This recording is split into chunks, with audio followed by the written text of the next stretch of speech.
De onde tudo veio, afinal? Como é que o universo inteiro tomou forma a partir do nada? Hoje, a gente vai mergulhar nas páginas de Lendas da Criação, do Rubens Saraceni, para explorar uma das cosmologias mais ricas e fascinantes que existem, a grande saga da criação dos orixás. E para a gente poder entrar de cabeça nisso, a primeira coisa a entender é que não estamos falando de historinhas para dormir, sabe? Como o próprio autor nos lembra, uma lenda, no seu sentido mais profundo, é como uma chave. É um jeito de decifrar os grandes mistérios divinos e as leis que regem tudo. Olha só o caminho que a gente vai percorrer. A nossa jornada começa no absoluto, antes mesmo do tempo existir. Depois, vamos ver o nascimento das primeiras dualidades, entender como os orixás, como fatores divinos, surgiram, como eles moldaram o mundo e, finalmente, como essa saga toda continua viva, pulsando até hoje. Então, vamos lá. Pro comecinho de tudo, mas começo mesmo, hein? Antes do tempo, antes do espaço, antes de qualquer coisa que a gente consiga sequer nomear, existia apenas a fonte primordial de toda a criação. E no centro de tudo isso está Olorum. E aqui está um ponto fundamental. Olorum não é um ser com forma humana, um deus sentado num trono, nada disso. Olorum é o todo, é a consciência divina que simplesmente abrange tudo que existe, que já existiu ou que um dia vai existir. Tenta imaginar um estado de potencial puro. Não tinha separação, não existia dentro e fora. Tudo era uma unidade perfeita, como se fosse um único pensamento contido nessa mente divina. É desse ponto de unidade absoluta que a primeira faísca da criação está prestes a saltar. Certo. Mas como é que a unidade se transforma em multiplicidade? Como o um vira tantos? Vamos agora para o primeiro grande ato da criação e ver como essa consciência singular de Olorum começou a gerar os princípios que são a base de todo o universo. A criação começa com a formação do que a obra chama de matrizes geradoras. Pensa nelas como se fossem úteros cósmicos ou moldes divinos. Cada matriz é uma individualização de uma qualidade de Olorum, como a fé, o amor, o conhecimento. Elas são os pilares abstratos que sustentam a realidade e dão a eles o potencial para se manifestar. São basicamente os campos férteis de onde os orixás vão nascer. E da matriz geradora do vazio, nasce o primeiro orixá, Exu.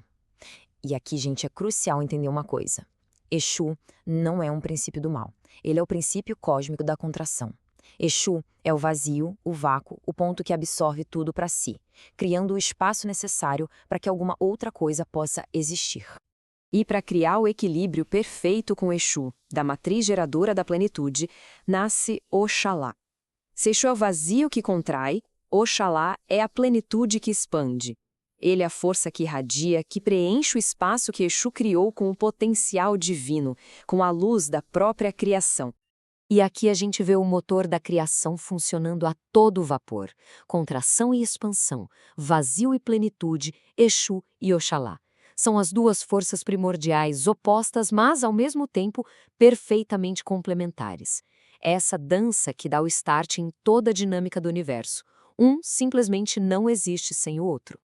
Com essa dualidade fundamental já estabelecida, o palco está montado para o surgimento de todo o panteão. Vamos ver agora como os outros orixás, que governam cada pedacinho da realidade, passam a existir. Então, a grande sacada aqui é a seguinte: um orixá é muito mais do que um deus da natureza. Cada orixá é a manifestação viva de um fator divino. Eles são a personificação de leis universais.